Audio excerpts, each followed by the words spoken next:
Ndikni sa më shumë Zonë e Lirë.l në Instagram dhe Zonë e Lirë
Sonte ishte një ditë me ngjarje, jo protest, jo vula, jo protest.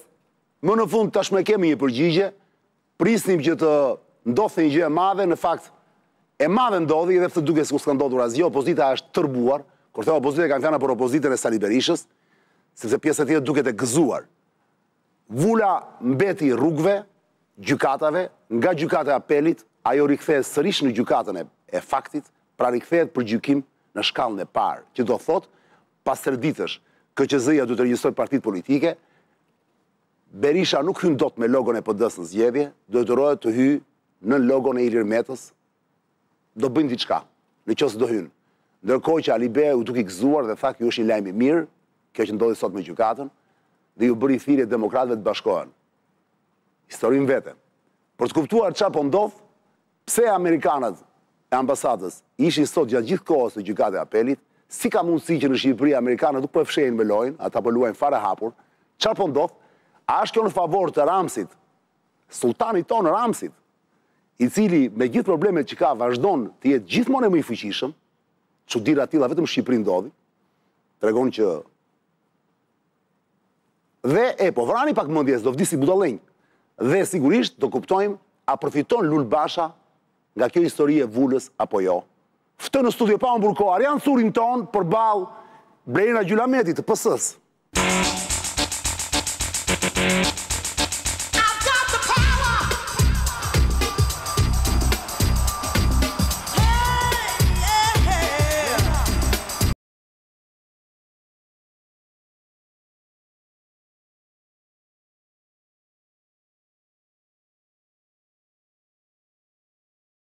Për gjithë një publik që ndoshta pyet Arjan, si ka mundësi se ka marrë Blerinën përpara, ishte gabimi im, e pranoj publikisht, Blerina do të ishte shumë shpesh dhe shumë shpejt në studion tonë, vjen për herë të parë. Është gabimi im që më ka rrëshqitur kjo pjesë e politikës dhe disa nga personazhet që është Blerina, vonë e kam kapur në fakt, për fajin tim totalisht, që Blerina nuk është gjë tjetër veç se një nga snajperet e rrallë Acuri të Partisë Socialiste. Unë këtoja se ishte vetëm Melisa Spiropari, po jo, që ka dhe Blerina, sa më shumë e shoh, aq më shumë bindem që jam shumë i vonuar, kërkoj ndjes Blerina, do të ishte shumë herët e unë. Ndjese e pranuar dhe kënaqësi që jam këtu. Faleminderit. Blerina Gjylameti Zanazotin, që është deputete që nga viti 2013 në Parlamentin Shqiptar, Partinë Socialiste, ka garuar gjithmonë në Tiranë, përveç se një moment saktuar në 2021, kur partia në një farë mënyrë i kërkoi ndihmë që të shkonte në Pogradec, për zëvendësuar Sharsi, nuk kuptuan mirë arsyet, u bë një rokadë që të fitonte duhet që të shkonte Blerina në Pogradec dhe Sharsi në Tiranë, Blerina shkoi e fitoi, tani është prapë në Tiranë, çon si kam mos i futem këtyre detajeve teknike se popullit nuk i intereson, Blerina vazhdon të jetë deputete që nga 2013, sot jemi në 2023-shin, Blerina pra po bën 10 vjet që të jetë deputete e PS-s dhe ka shumë gjasa nëse s'ka aksident rrugës, që Blerina do vazhdojë të jetë deputete për shumë kohë akoma. Me qëra fjala, duhet kujtoj gjithashtu Blerina ka 2 fëmijë ka një bebë që e ka në moshën 2 vjeç. 2 vjeç dhe një... Krane dhe një 15 vjeç Joeli. 2 çuna. Të 2 çuna dhe një 15. Ti kesh me jetë Blerina, faleminderit që merrën në studio, ndërkohë Blerina Curi nuk ka nevojë ta prezantoj. Besoj se e njeh. Patjetër. Ka rasti ndonjëherë ti je në një studio? Jo, është e parë. E parë. S'ka rasti ndonjëherë Curi? Kujdes, është snajpere. Por nuk është snajpere nga ato që është snajpere e ëmbël shumë. Nuk është nga ato që të gërvish kështu, është shumë e lezetshme. Unë herë kam qenë Blerina në studio, jam kënaqur shumë. Po kjo ishte sa për... Ledjo, kemi ndonjë gjë? Kemi ndonjë gjë para se ja fjalën Blerinës dhe Curi për vulën e PD-s? Të PD-s, për vulën. A kemi ndonjë gjë apo jo? Për vulën jo. Urdhë? Për vulën jo. Për vulën s'kemi gjë. Siç u thash, bëra dhe i parashtim në fillim Blerina të emision, po ta jap fjalën ty. Do jemi bashkë deri në orën 22. Pa hyrje dalë Blerina, në këtë emision ti e di gjuha e drunjt nuk është e këshillueshme, sa më thjesht, sa më trosh, aq më mirë, me që është dhe fundjavë. Të falenderoj për detaj tjetër, se pa nuk i bëra këtu në fillim të emisionin. Ndryshe nga gjithë të tjera që kemi parë në ekran, ku ti del gjithmonë me një bluzë që është si stili jot, ajo është pak si brendi i Blerinës, është si shenja që dallon Blerinën nga deputetët e tjera. Gjithmonë Blerina del me një bluzë mbyllur deri këtu lart, zakonisht të bardhë dhe me ca si quhen ato Blerina? Si frulla. Si frulla. Sot për edhe parë Blerina ka ardhur jo me bluzën me frulla në studio. Tani ju përshtata formatit të emisionit. Dhe pa i kërkuar gjuhën. Pa i kërkuar gjuhën, më bë shumë qefi.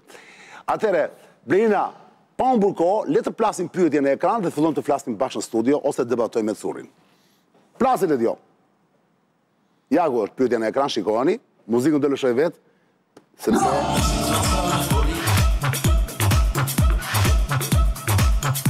Kur themi e përfiton Lulbasha, sigurisht që Ramsi përfiton, s'po merre me atë pjesë, me pjesën e pushtetit madh, po merre pushtetin e vogël brenda. Blerina, unë nuk do të pyes ty se ti nuk je gazetare, e deputete, se çfarë ndodhi sot në gjykatën e apelit, se në fund nuk është detyra jote të na i thuash, të gjithë e kanë parë, kanë ndjekur gjatë gjithë ditës.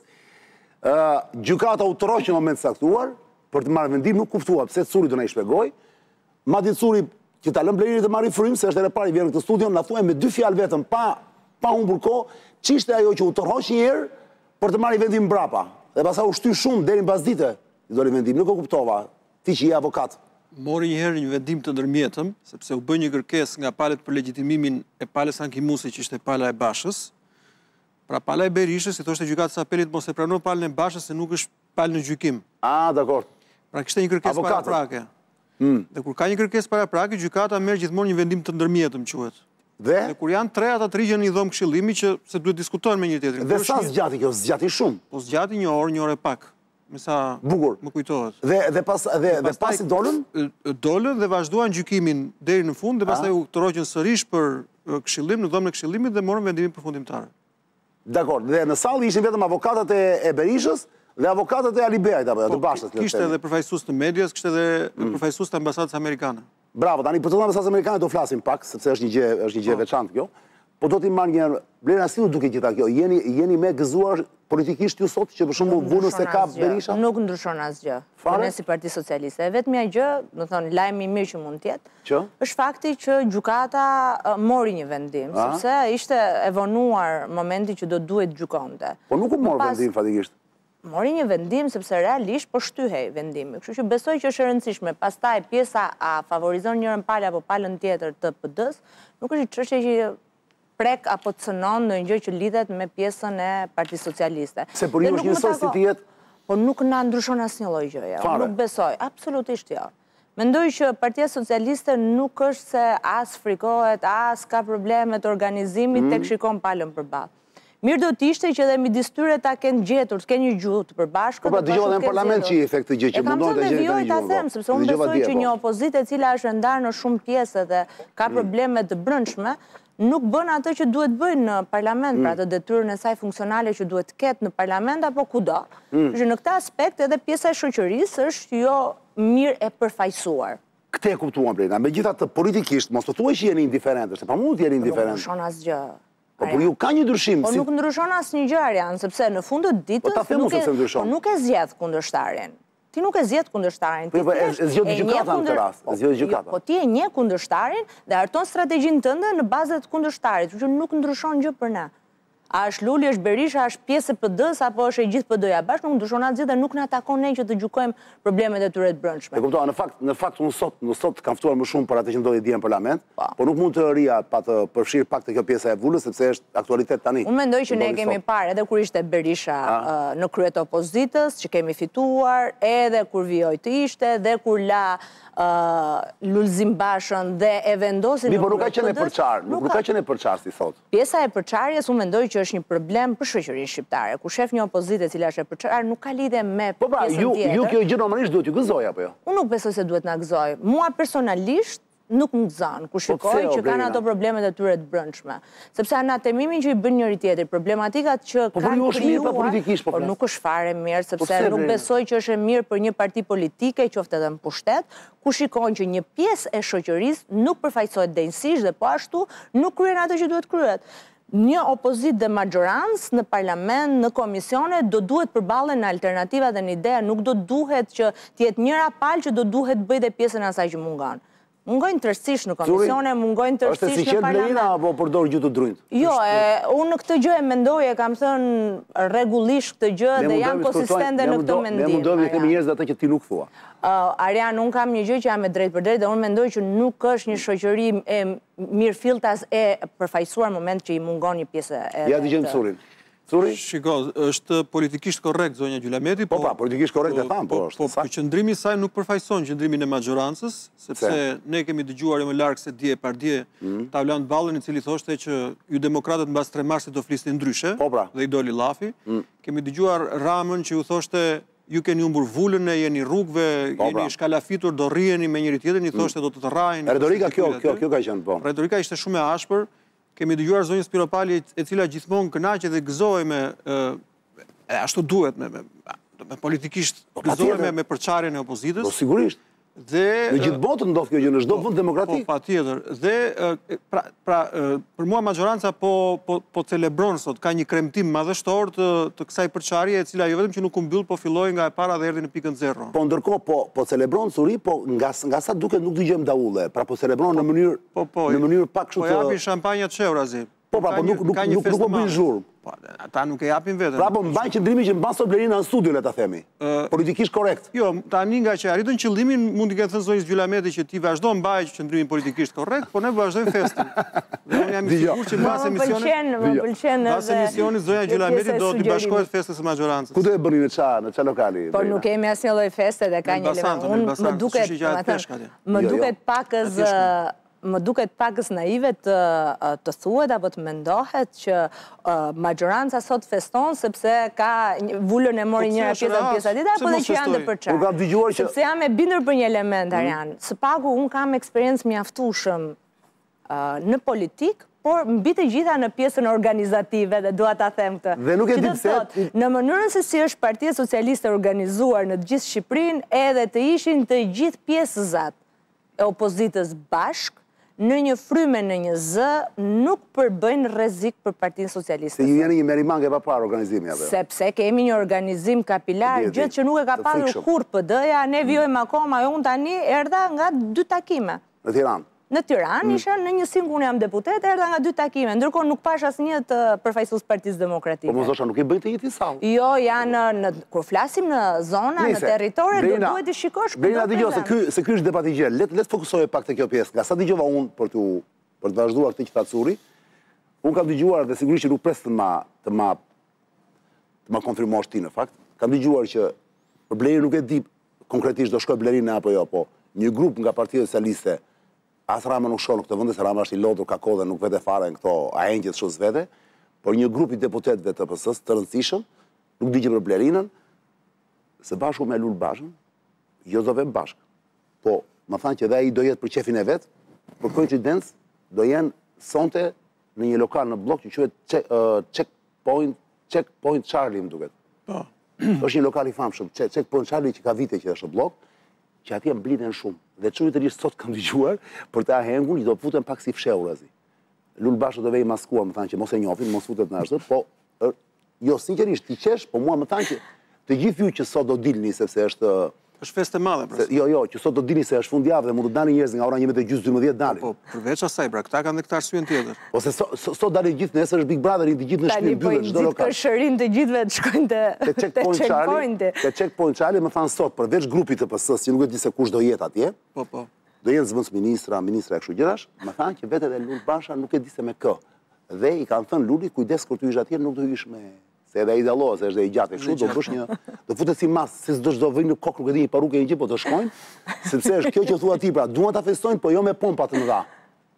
Sepse festat e vërteta janë festat sekrete. Sepse curi tani, për të qenë pak serioz, jo se deri tani sishim, po për të qenë serioz më shumë se duhet, bashkë Blerinën. Le të themi që pas 3 ditësh, sipas ligjit, KQZ-ja regjistron partitë. Kështu s'duam ne curi. Tu tani kam nevojë për ndihmën tënde si jurist, që je si avokat. Në datën 6, përfaqësuesit e zotit Basha dhe ose të Ali Beajt, do të shkojnë, do të bëjë regjistrimin si subjekt Partisë Demokratike në KQZ. Dhe Ilian Seli Bashi do është detyruar të pranoj këta, se këta njeh gjykata. Po. Tani ndërkohë gjë nuk kuptoj unë. Gjykata njeh dhe Zhukrin. Jo, s'njeh asnjë. Jo, m'fal. Gjykata njeh dhe vendimin e Zhukrit. U zhduk Zhukri iku. Po pse u zhduk? Harroi, u zhbë. Po pse? U prish vendimi i tij. Pse? Po prishi apeli sot. Prishi Ali Beaj që ankimoi para. Po. Është sikur mos jetë bërë gjyqi i Zhukrit fare. Dakor. Zero është i zhbër. Pra, tani konkretisht, për gjitha demokratë që sot po vuajnë, ata që janë me shpirt që nuk e duan Ramsin që urrejnë dhe që duan Saliun, ata sot çfarë duhet i thuash turisti, si do kuptojnë datën 6? Pra çfarë do ndodhi partinë e tyre në KQZ? Në KQZ shkon Ali Beaj ose përfaqësuesit e Ali Beajt, avokatë e tij, po, dhe regjistrojnë Partinë Demokratike si. Po jo kandidatët akoma. Jo kandidatët akoma, kandidatët kanë afat deri në 1 muaj para zgjedhjeve. Ndërkohë po Berisha ç'do bëj tani që nuk Berisha po të vej, nuk mund shkon me vulën e PD-s apo? Jo, nuk shkon dot. Atë ç'do bëj? Dy rrugë ka, ose do shkojë me vulën e Metës, ose do t'i kandidoj si kandidat të pavarur, duke mbledhur, nuk e di sa firma duhen mbledhur dhe i kandidon si të pavarur. Çfarë thua? Po.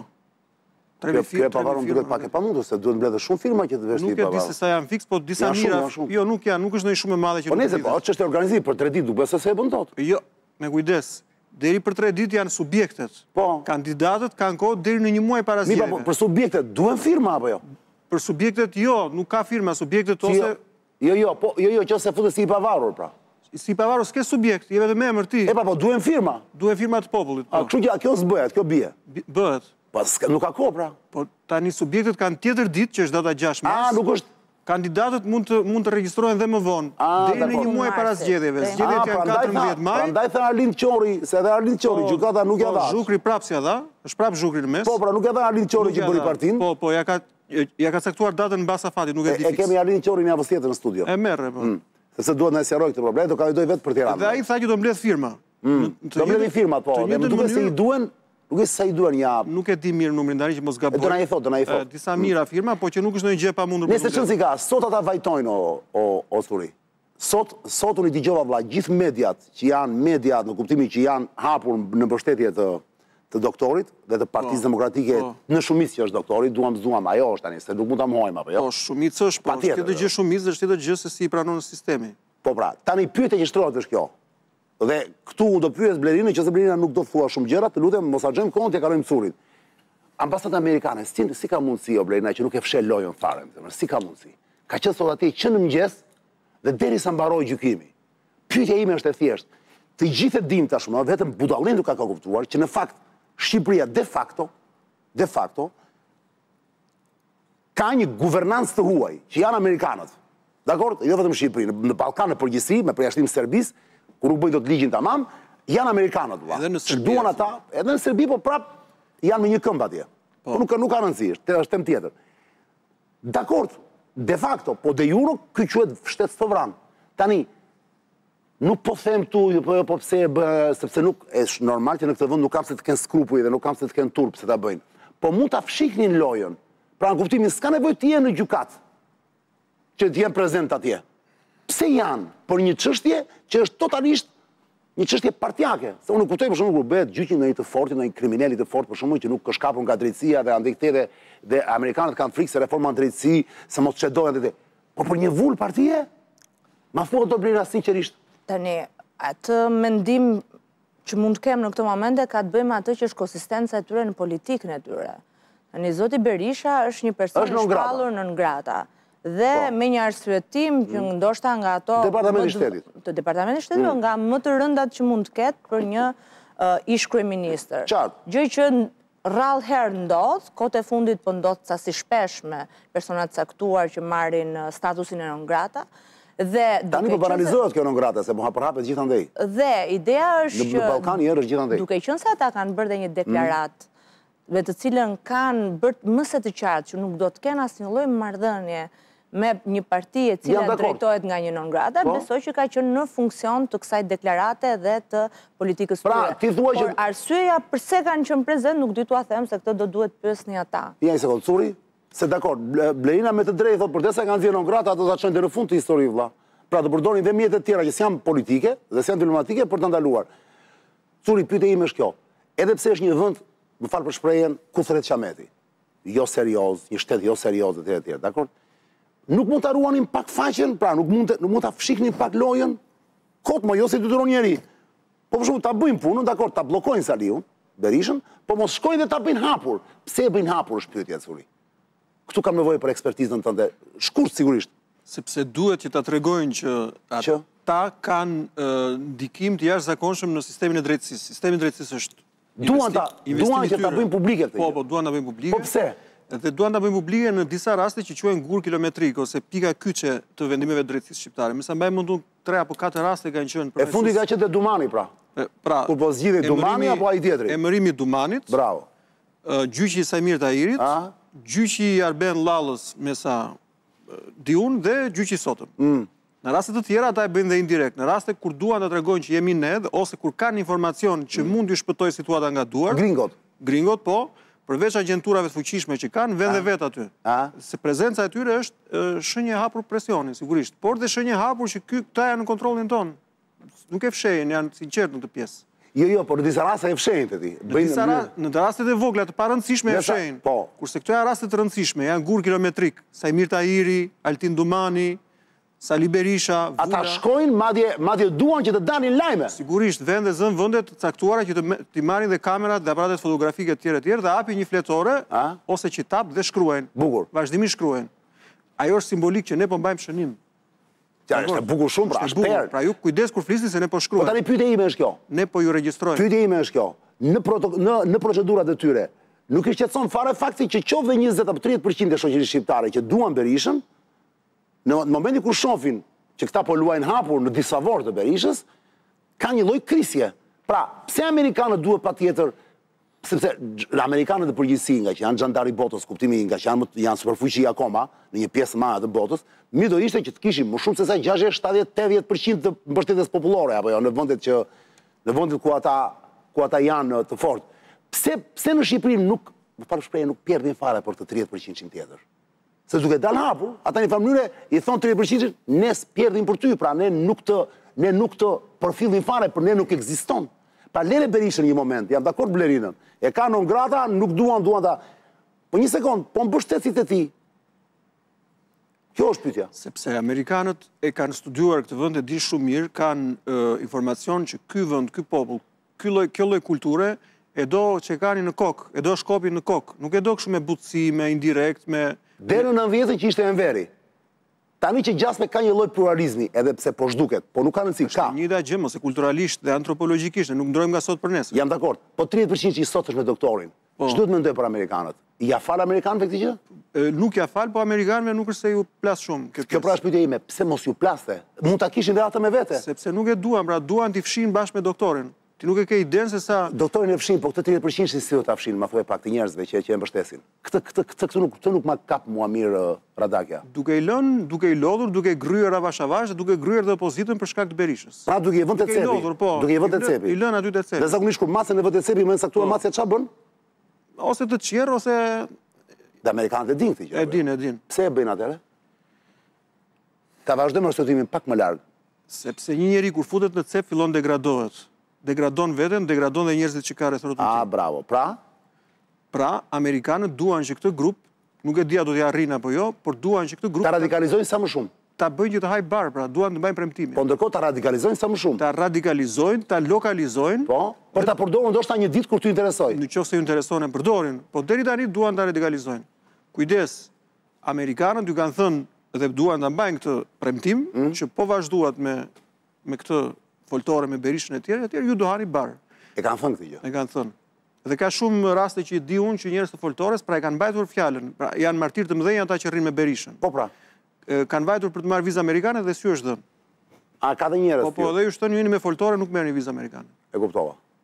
Pra, duket që ka një dëshkim për te Berishës, është dëshkim masivi pa parë, niveleve të larta. Në ngratlëk masivi niveleve të larta, jo publik, privat, por që nuk i kanë dhënë vizë amerikane. Fytën Blerina, çfarë vendi jetoj, më do të jemi të lumtur. Tani nuk ne nuk kemi se ndërkohë ka një gëzim të madh te 70%, se 70% që kështu e do Amerikën. Janë te checkpoint Charlie. Sot janë profesorët e tyre te checkpoint Charlie me 90% janë informacione të pakonfirmuara. Ua dogje si festë, ka qenë sapo e thua. Kush pierë do vjen prapë. Do vjen prapë. Ulin ato grilat më duket. Po patjetër. Nëse çon si ka, kjo punë e vulës u kuptua, ne të shohim se si do kandidoj, si do paraqitet, pra me çfarë logo do paraqitet Sali Berisha me të vetët. Pas 3 ditë shpat i bie të hënën apo jo suri? 4-5 hënën i bie 6 marsit. Të hënën i bie data 6. Në 6 mars do shohim do vëmë me logon e Partisë së Lirisë, pra me logon e Partisë së Metës, apo ku diun se çfarë zgjihet do marrin tjetër. Mund të mos shkojnë dhe fare, ha? Mund të mos hyjnë dhe fare. Por, ndërkohë, për ndër të Surit Blerina, nuk po e lodhi sot Blerina, se është herë e parë po e lëm pak të marri frym. Po nuk është se çfarë do thotë Blerina për punën e Partisë Demokratike e tha në fillim, se rrem nuk futa. Sepse Suri e meriton në fakt. Dhe jo sepse e ka mund xhan. Ledjo ka një pyetje tani. Për të kuptuar zonja Zotrinj që nuk e di, ndoshta është i vetmi, nuk them dot me 100% sepse duhet të bëjmë monitorim në media. Jashtë ka thënë Suri gjithë tot ditë jashtë edhe dje te Grida Duma, ishin bashkë bile, kisha prezant atje. Ira në kokë. Unë për shumë mendoja do e jepte Bashës gjykata sot, dhe me të vendim që vura i takon Lul Bashës. Suri jo vetëm dje, po edhe ditë tjera ka thënë unë parashikoj që vula do rikthehet për rigjykim në shkallën e parë. Ndaj dhe titulli plaset në ekran me muzikë Ledjo. Suri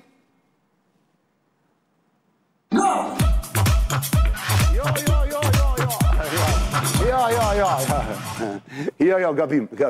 Ja, i sekundë, këta janë gabime, sepse nga që janë bërë moment në fundit. Jo, Ledjo, nuk është kjo, kujdes, e kemi titullin tjetër? A, Ledjo? Po, e kam. A, kujdes. Atere, Suri...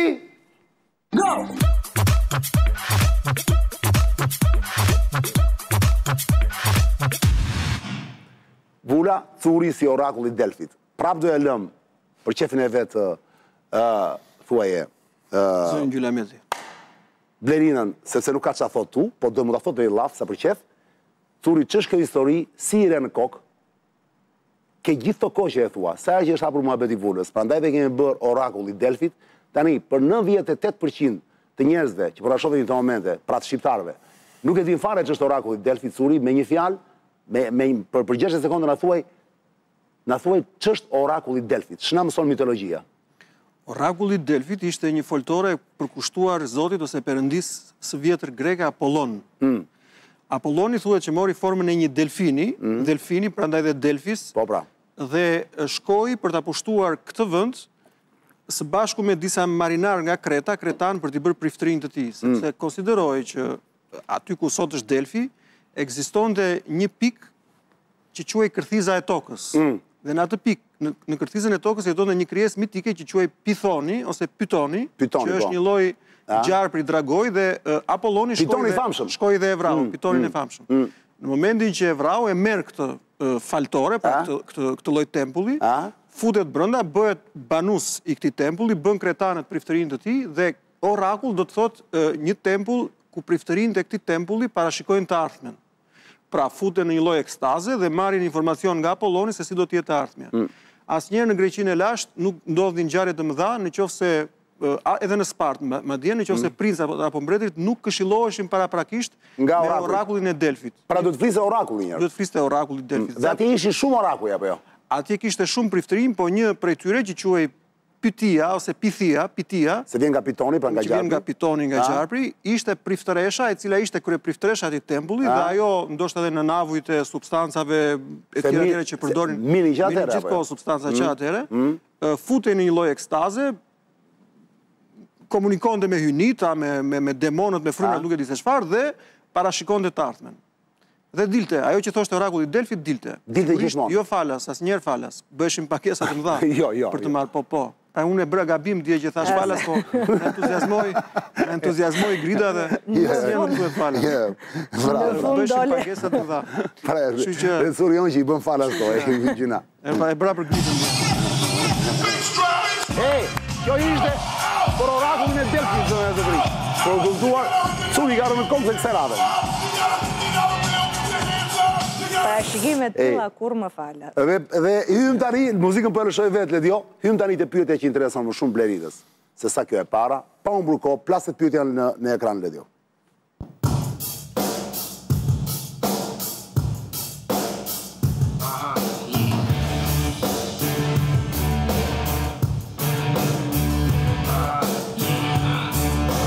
Dhe para se t'i jap fjalën Blerinës, t'i them se si u duk fjalimi kryeministit, Blerina sigurisht do thotë ishte okay.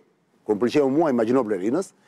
Le të shohim për gjithë se keni parë një përmbledhje të vogël që ke marrë nga lajmet e ABC-s, ja shikoni çka do të vjen në parlament. Po përmbledhje shumë e vogël. Jepi Ledio. E kam takuar, ka ardhur Shqipëri dhe kam takuar. Përsëri, në të 14 herët u takua. Po për te tyre takime që ka ndodhur, të gjitha të ka ndodhur. Ku asgjë e atashme, asgjë e qortushme, as ka ndodhur, as shkruhet në aktakus, në të 14 këto herë, ka që të famshme, të përsëritjes e emrit tim, ditë natë ka 2 muaj, aktakuza nuk thot asgjë, zero. As për mua, as për qeverinë shqiptare, apo për këdo tjetër që ka takuar personi në fjalë, as për shtetin shqiptar. Ju në rrugën e rrugës tuaj të revolucioneve, rrëzimeve, të regjeve zvarë, marshimeve, baltosjesime dhe të kujdor rreth meje, madje më keq akoma. Edhe Shqipërisë, narko shtet, fole e mafjas, më të rrezikshme planetare, regjim komunist, fashist, gënjeshtra me bisht, lidhur bisht pas bishti deri tek bishti i kaltër i kalit lirisë. A i kalë është e vetë mja qënje që meriton respektin tim në gërshetin e bishtave të revolucionit tuaj të radhës. Ju presim në 14 maj, për të na mundur më keq se që na keni mundur gjatë tyre 9 viteve, suksese në jetë, kujdes se byrektoria vazhdon punën. Gjiza ka arritur dhe Oklaia po shtron brumin tjetër për tavën që pret të hyjë në furrën e rindezur. Personin në fjalë do ta shihni vetë. Su përmendët. Jo, nuk u përmend asnjëherë.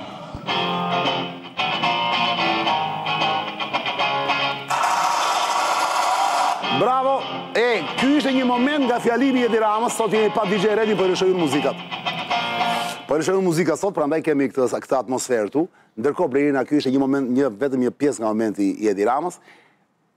Me Ledion kemi bërë një montazh të vogël, në fakt nuk është montazh, kemi marrë një pjesë fjalimit të Ramës, për mua ishte thelbi. Një moment kur ai thotë, po unë jam fajtor, sepse është bërë një autoironi, po ishte e papar. Dhe mua më shkoi mendja direkt nga që kam parë disa herë serialin House of Cards me të famshmin Frank Underwood. Ai ishte emri i rolit, në fakt, si e ka emrin aktori që harroj gjithmonë Ledio, është një tmerr, aktori famshëm amerikan plak, si e ka emrin që luan Frank Underwood. Si e ka emrin Blerina? Jo, se mbaj mend tani, duhet ta gjej. Aman më magjin çik më magjin. Një parantezë vogël, muzika ishte shumë e bukur. Muzikë kujt? Kjo që bërë në ndërhyrje, në çdo insert. Këta muzikët e mia këtu që përdorin këtu. Ishte shumë. Vërtet? Super. Futa Nirvana tani në fund. Pëlqeu Nirvana? Kevin Spacey. Kevin Spacey maf. Thashë vetë, ky Ramsi se ka që ky vdes për këto House of Cards, këto serialet e do shumë. I ka thënë intervistat e tij që shikoi gjithë natën Netflix. Pafund. Dhe këtë House of Cards një herë këtë e di mirë, nuk e sa herë ka parë. Ka parë disa herë. Dhe unë i bindur që inspiruar shumë nga fjalimi i presidentit në film, i Frankut. Po. Dhe jashtë kemi për me Ledion, kemi përkthyer sigurisht Frankun në anglisht, kemi përkthyer në shqip, kemi përkthyer edhe Ramën në anglisht, për gjithë huajt që po shef në emision. Ja shikoni. Amerikanët janë duke parë një. Po patjetër, sigurt. Prandaj kemi bërë, po ja shikoni. I have agreed to appear before this committee today because I'm guilty.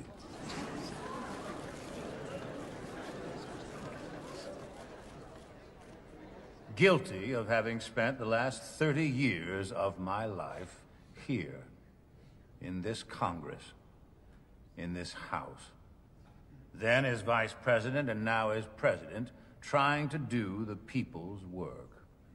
Now, This committee has accused me of a great number of things. You accuse me of pay to play. Dua të them me zot lart sot për gjithë shqiptarët ato që prej kohësh më gryen brenda meje. Ndihem fajtor.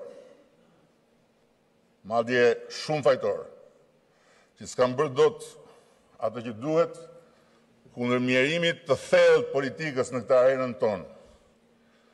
Ku gëllon shejtan budallëku, harbutlëku, maskarallëku, pislëku dhe gomrallëku. I'm guilty. Ndihem fajtor. I'm guilty. Ndihem fajtor. I'm guilty. Ndihem fajtor. I'm guilty. Ndihem fajtor. I marrë Elevio, bravo! Pyta!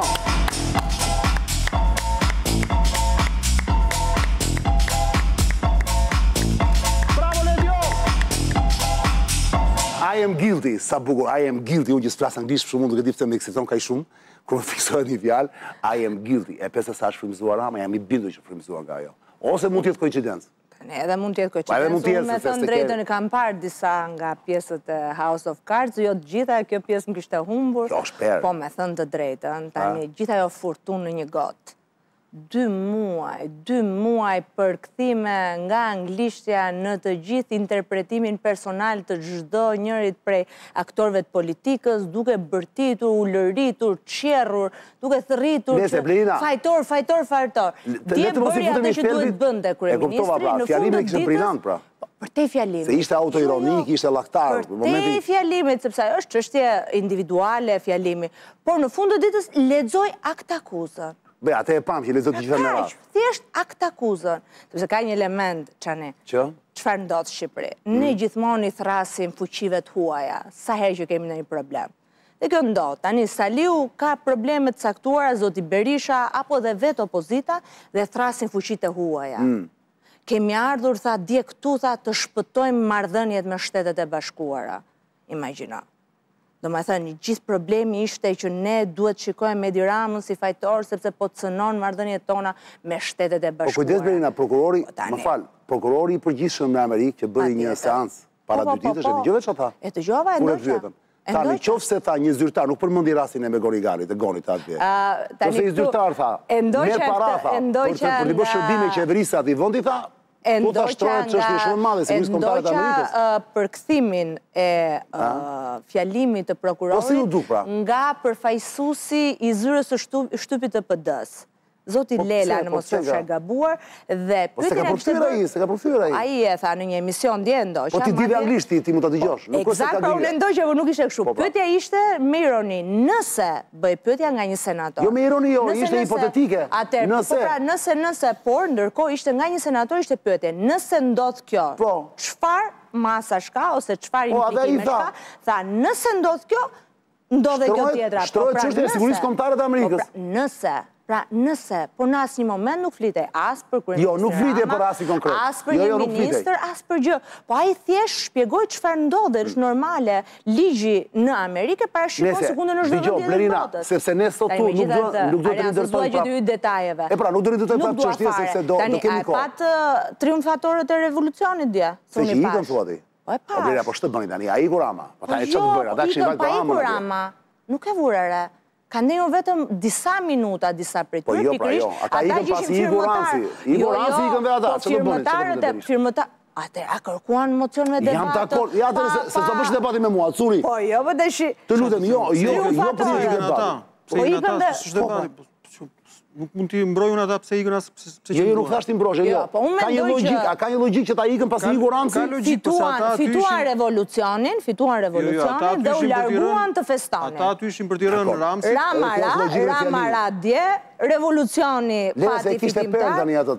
Lera tani se e kishte atë organizuar vjetë e herë më kemi bërë. E di çfarë ndodh, ne kemi së paku në 3-4 seancat e fundit, ka patur një situata normale. Nuk dua të them me këtë që nuk ka ndodhur edhe në kohën kur kemi qenë në opozitë që për të arritur nëpërmjet mekanizmave të caktuar t'u jepet e drejta e fjalës. Drejtën e fjalës e kishin. Kërkuan me këmbgulje të madhe të kishim të mocione me debat pa limit kohe.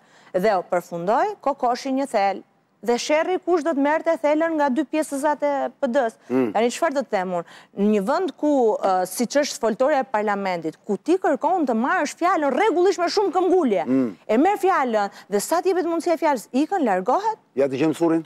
Shiko, logjikisht do iknin, sepse ata aty ishin për të bërë sherr me Ramën. Në momentin që thesi i rërës që do t'i bijnë ata iku, mbasi mbaroi fjalimin e tij dramatik, ata përse do qëndronin, nuk e kishin me ju, e kishin me Ramën. Ata donin që të ziheshin, të akuzonin dhe të pyesnin Ramën. Po, momentin që ato pyetje Rama nuk do i përgjigjej, as nuk la ndonjë nga zonjat e parlamentit që zakonisht i lë, që të përgjigjen, atëherë për çfarë do rinin ata?